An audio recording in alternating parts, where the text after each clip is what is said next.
Hey, dans cette vidéo, nous allons passer en revue les 4 types de personnalités MBTI les plus fréquents chez les personnes hypersensibles. Prêt? C'est parti!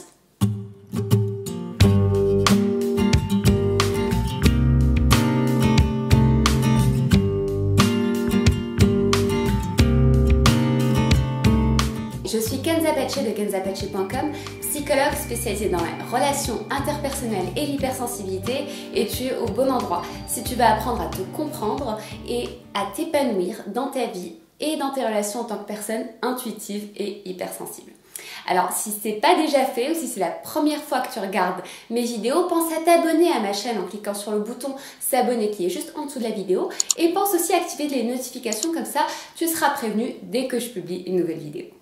Alors si tu as regardé ma dernière vidéo qui apparaît là ou là, tu as sûrement pu faire le petit questionnaire en même temps pour découvrir ou reconfirmer ton profil de personnalité MBTI. Alors vous avez été nombreux à me laisser des commentaires pour me faire part de votre profil, et les 4 profils qui ressortent le plus, c'est ENFP, INFJ, INFP et ENFJ. Ce sont les 4 profils qui sont le plus ressortis d'après vos commentaires. Et en même temps, c'est pas un hasard et je suis même pas étonnée parce que ce sont les types de personnalités les plus représentés chez les hypersensibles. Tu le savais? Alors, ça ne veut pas dire qu'il n'y a pas d'autres types d'hypersensibles, qu'il y a peut-être d'autres types de personnalités, mais en fait, il faut juste comprendre que chacun des 16 profils du MBTI peut être nuancé par l'aspect hypersensibilité. Par exemple, un ISFJ qui va être hypersensible va par exemple avoir les sens extrêmement aiguisés. Par exemple, il va avoir une audition ou un sens de l'observation extrêmement fine, affûtée. Il va être extrêmement sensible aux textures, aux matières, etc.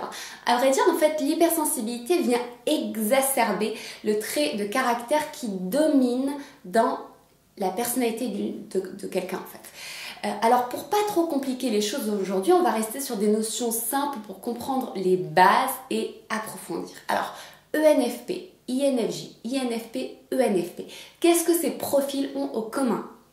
Avant de voir les différences, voyons les caractéristiques communes qui regroupent ces profils. Alors, si tu regardes bien, on voit que le dénominateur commun se trouve au milieu, dans les 2 lettres NF.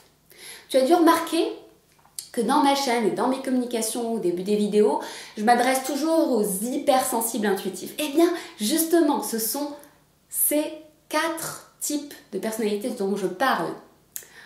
On regroupe en effet tous les NF dans la même grande famille qu'on appelle la famille des idéalistes. Ce sont des idéalistes, des mentors, des communicateurs, des humanistes. Donc déjà, si tu hésites par exemple entre INFP ou INTP, INTJ ou INFP, à partir du tempérament, tu vas pouvoir préciser quel est ton profil. Autrement dit, si tu es idéaliste, tu as forcément ces 2 lettres qui sont NF. Alors maintenant, c'est quoi le tempérament idéaliste? Alors c'est quoi le tempérament idéaliste?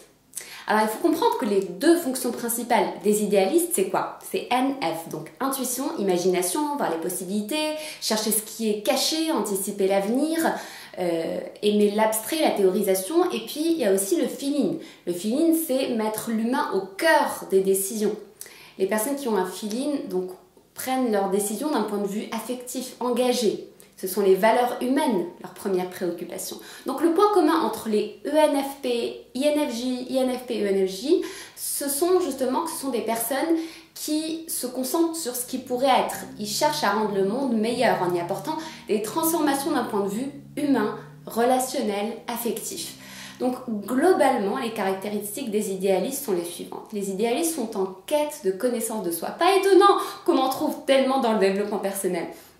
Même si aujourd'hui c'est un petit peu une mode et qu'il y a d'autres profils que les idéalistes, mais en tout cas les idéalistes sont un petit peu tombés dans la marmite du développement personnel bien avant que ça devienne une tendance. D'ailleurs c'est même un petit peu déroutant pour des marginaux comme nous de voir d'un coup en fait tout le monde se passionner pour un sujet qui à un moment donné n'était juste pas très populaire et qui était réservé pour pour certains extraterrestres. Enfin bref, mais en tout cas ça fait partie de l'idéal auquel on aspire en tant qu'idéaliste.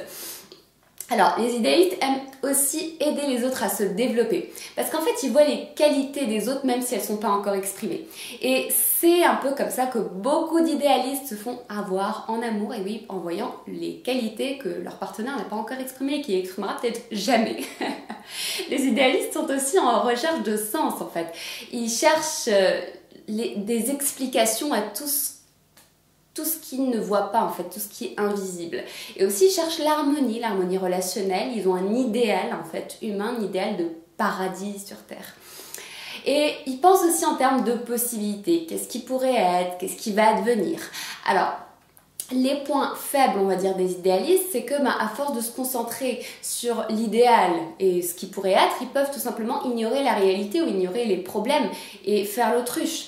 Ils peuvent aussi avoir tendance à développer des dépendances, soit des dépendances à des substances ou encore des dépendances amoureuses. Ils peuvent être utopistes et chercher un paradis inatteignable. Et leur excès d'idéalisme peut parfois se transformer en idéologie, voire même en dogme. Et ça, c'est un point de vigilance.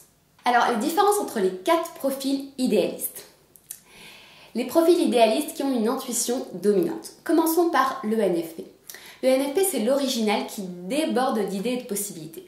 La caractéristique principale de l'NFP, c'est que c'est une personne qui cherche la nouveauté en permanence. C'est là où va 90%, 80% au moins de son énergie psychique. C'est dans l'exploration d'idées, de possibilités nouvelles dans le monde. Il va par exemple aller regarder tout ce qui se fait dans un domaine qu'il passionne. Par exemple, s'il est passionné par le développement personnel, il va aller explorer tout ce qui se fait, il va nouer des liens relationnels, il va en profiter pour étudier, prendre des nouvelles idées à droite, à gauche, et il va aimer essayer, se former à des nouvelles techniques, à des nouvelles tendances, et explorer en permanence le monde sous justement ce filtre d'intuition extravertie. Il est enthousiaste et il va tout le temps évaluer les idées qu'il découvre avec le monde de son sentiment intérieur, c'est-à-dire est-ce que je le sens, est-ce que je le sens pas, est-ce que j'ai un bon feeling ou est-ce que j'ai pas un bon feeling. S'il le sent bien, il va foncer avec enthousiasme dans une exploration de cette idée, de cette possibilité nouvelle extérieure, jusqu'à ce qu'il tombe en fait sur une autre opportunité, parce qu'il a tendance à passer d'une opportunité à l'autre. Et ça ne tarde pas à arriver, parce que du coup, les ENFP vont souvent chercher la stimulation, ils vont souvent changer de carrière au cours de leur vie et ils vont avoir du mal en fait à se tenir à une seule voie parce qu'ils s'épanouissent dans la liberté d'explorer autant de voies qu'ils veulent et parfois même en sacrifiant la profondeur, c'est-à-dire qu'en fait ils mettent plus l'accent sur le côté horizontal en fait. Ils ont une pensée divergente, c'est-à-dire que leurs idées vont dans tous les sens, ils sont très créatifs dans les idées, excellents dans le brainstorming, ils peuvent passer du coq à l'âne, faire des liens entre des idées improbables et relier des thématiques qui n'ont a priori rien à voir les uns avec les autres. Donc, ils cherchent souvent leur inspiration à l'extérieur, dans les conversations, dans les expositions, dans les films, les vidéos, les interviews avec plein d'experts, etc. Alors, le NFP a un cœur d'enfant. Il aime les gens, il va aimer s'amuser, rigoler. Il ne supporte pas la rigidité, les procédures et le trop plein de sérieux. Le NFP est paradoxalement assez introverti par rapport à ses sentiments. Il ne va pas afficher ouvertement son ressenti et il va préférer digérer vraiment seul son émotion. En ENFP célèbre, on peut citer Walt Disney, Robin Williams ou encore Che Guevara. Alors passons maintenant à l'INFJ. Extraterrestre, caméléon. L'INFJ est dominé par son intuition introvertie. Et ça mérite des dizaines de vidéos pour vraiment approfondir la notion parce que même Carl Gustav Jung le disait lui-même, l'intuition introvertie qu'on retrouve chez les INFJ et les INTJ, en fait c'est une des fonctions les plus rares et qui est invisible, elle est inconsciente et du coup c'est aussi une des plus compliquées à expliquer, à illustrer. Mais pour simplifier, le cerveau des INFJ, en fait il va fonctionner de la façon suivante. Alors, il va récolter tout plein d'informations sensorielles et matérielles. Ça veut dire qu'en fait, c'est comme s'il va récolter plein d'informations, des sons, des couleurs, des mots, du brouhaha avec des conversations, les mimiques des autres, et plein d'informations subtiles, mais contrairement au type sensation pure, en fait, qui ont une relation directe avec le monde matériel, chez les INFJ, en fait, ces informations vont rester inconscientes, elles passent inaperçues, elles sont directement stockées dans l'inconscient des INFJ. Un petit peu comme on met des choses au congélo pour les stocker. Donc l'INFJ a tendance à se faire une idée, ou plus précisément, il va se faire sa propre idée, sa propre cuisine intérieure sur le monde, les relations, etc. Contrairement à l'ENFP, il va beaucoup moins explorer, prendre des idées extérieures en fait. Il va puiser, en fait son inconscient va travailler en background pour réorganiser les informations et lui faire ressortir une vision originale, inhabituelle. C'est pour ça que quand tu parles à un INFJ, il va te présenter toujours une vision surprenante, un truc où tu vas te dire mais tiens, j'avais jamais vu ça comme ça, j'avais jamais encore pensé. Pourtant c'est si simple. Pourquoi j'avais pas pensé avant, etc. C'est souvent l'effet qu'ont les INFJ en fait sur les gens autour d'eux quand ils expriment la façon dont ils voient les choses. Donc c'est vraiment une intuition qui travaille en arrière-plan. C'est un peu comme en cuisine, en fait ça prend les ingrédients bruts et ça en fait une cuisine intérieure et ça ressort sous forme d'une vision revisitée, originale, que l'INFJ va porter avec conviction. Et la force des INFJ, c'est leur capacité à générer des perspectives différentes qu'ils utilisent du coup pour comprendre les autres. Ils peuvent du coup aborder un même problème, par exemple relationnel, sous différents angles et développer une vision globale sur tout ce qui se joue en profondeur dans une situation relationnelle. C'est un petit peu comme rassembler les pièces d'un puzzle. Et ces pièces-là, en fait, à force de les rassembler de façon inconsciente, il va les assembler pour en faire une vision globale, pour mieux comprendre les autres, pour mieux comprendre ce qui se joue dans les relations. Donc, dans les INFJ célèbres, on retrouve Carl Gustav Jung, J.K. Rowling, Gandhi, et ainsi de suite. Dans un instant, on va explorer les profils idéalistes qui ont un feeling dominant, c'est-à-dire les INFP et les ENFJ. C'est ça, en fait, je vous pose ici une description sommaire. Et comme promis, on va continuer à détailler ces profils-là sur au moins 1 à 2 vidéos par profil, en fonction de vos questions et vos retours. Donc en fait, n'hésitez pas à me poser des questions et dites-moi quel point vous voulez que j'approfondisse dans les prochaines vidéos. Si vous vous posez une question sur votre propre fonctionnement, s'il y a quelque chose qui vous aiderait à mieux vous comprendre ou à mieux comprendre vos proches, dites-le moi dans les commentaires.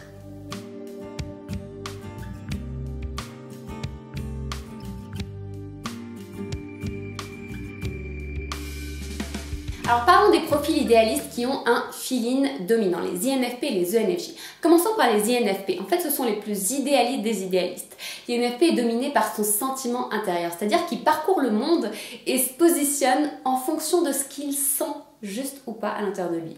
C'est-à-dire avant de faire quoi que ce soit, sa question c'est est-ce que je le sens ou est-ce que je ne le sens pas ? En ai-je envie ou n'en ai-je pas envie ? De quel côté penche la balance de mon sentiment intérieur ?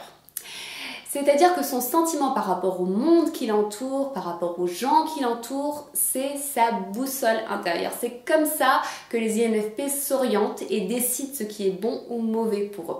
Les INFP que je connais ont quelque chose de commun en fait. Ils se sentent agressés par ce genre de typologie, par ce genre de cases, un peu comme si ça les limitait, ça les enfermait. Ils n'aiment pas en fait être enfermés dans une description, dans un fonctionnement figé. Ils détestent qu'on leur dise comment ils sont. Ils veulent avoir cette liberté. Pour avoir eu plusieurs débats avec des amis INFP, j'ai compris que tenter de leur coller un profil, c'est un peu comme un manque de respect pour eux. En fait, ça les crispe, ça les braque. Ils le voient comme une sorte d'intrusion, comme si on leur imposait quelque chose. Alors qu'en fait, pour moi qui suis INFJ, la typologie, c'est juste une grille de lecture. En fait, ça permet de comprendre les différences et ça permet d'avoir une base pour entrer en lien avec l'autre. Parce que justement, j'ai cette tendance à vouloir comprendre l'autre et à prendre ça comme un point de départ. Donc, les INFP, quant à eux, vont parler à juste titre des dérives qui peuvent découler d'une telle pratique, des dérives qui peuvent découler du fait de deviner comment l'autre fonctionne et des conséquences que ça peut avoir. Ils vont mettre l'accent sur le fait que chaque personne est unique, individuelle en son genre, enfin unique en son genre, individuelle. Et je respecte justement cette qualité chez eux parce que c'est une illustration d'un grand sens moral développé. Donc si tu es INFP et que tu ressens ça en écoutant cette partie, que tu te sens un petit peu crispé qu'on parle de ton profil, sache que le but du jeu c'est pas de mettre des cases et que tu es libre finalement de te réinventer en fait comme tu le souhaites. C'est juste une grille de lecture, quelque chose par lequel tu peux commencer pour mieux te comprendre et après choisir qui tu veux être. D'un autre côté, l'INFP en fait est doué d'une capacité d'écoute extraordinaire. Ils peuvent être de très très bons médiateurs dans des conflits quand ils n'y sont pas impliqués, parce qu'ils arrivent à comprendre le point de vue de chacun et ils arrivent à faciliter la communication. En INFP célèbre, on peut citer William Shakespeare, John Lennon ou encore Julia Roberts. Alors, l'ENFJ. L'ENFJ, c'est le leader humaniste qui voit et aime révéler le meilleur en chacun. Il est dominé par son sentiment extérieur, dit aussi feeling extraverti. Dans Wikipédia, c'est défini de la façon suivante. On dit que le sentiment extraverti recherche le lien social et crée d'harmonieuses interactions par un comportement poli, adapté. Donc il répond aux désirs explicites et implicites des autres, ce qui peut donner lieu à un conflit intérieur entre les propres besoins du sujet et le désir de satisfaire ou de comprendre ceux des autres. Autrement dit, le NFJ, c'est la personne qui évalue spontanément et en permanence l'état émotionnel et l'état de bien-être des gens qui sont autour d'elle, et il est programmé pour être hyper conscient de l'état des autres et de faire en sorte que les gens se sentent bien et à l'aise. Donc le NFJ maîtrise l'art aussi des compliments sincères, argumentés. Il va être en mesure de valoriser l'autre et lui refléter une image positive de lui-même là où il en a besoin. Donc c'est vraiment des catalyseurs, ils sont charismatiques et ils savent analyser et trouver les bons leviers pour obtenir des autres ce qu'ils veulent. C'est un petit peu un don, généralement utilisé avec bienveillance. Même s'ils peuvent facilement aussi jouer sur certains leviers pour manipuler. En général, ils essaient de ne pas le faire ou alors vraiment de le faire uniquement si c'est pour le bien de la personne. En tout cas, le NFJ excelle pour voir le potentiel de développement des gens, pour voir le côté positif, ce qui pourrait être, et pour les pousser avec délicatesse pour faire ressortir le meilleur en chacun. Donc, c'est le profil du leader charismatique et humaniste. Et parmi les NFJ célèbres, on retrouve Nelson Mandela, Martin Luther King et Oprah Winfrey. Voilà, donc on arrive à la fin de la vidéo. J'espère que vous l'avez appréciée. Partagez-la si vous reconnaissez l'un de vos proches dans un de ces profils idéalistes, le NFP, l'INFJ, l'INFP ou le NFJ. Et en attendant, si tu veux passer le test officiel du Golden et recevoir une étude approfondie de ta personnalité et tes axes de progression, réserve ta session de bilan. Le lien est juste en dessous dans la description de la vidéo. Voilà, j'espère que tu as apprécié cette vidéo et rendez-vous la semaine prochaine pour un nouvel épisode. En attendant, souviens-toi, cultive ta différence car là est ta force et ta puissance.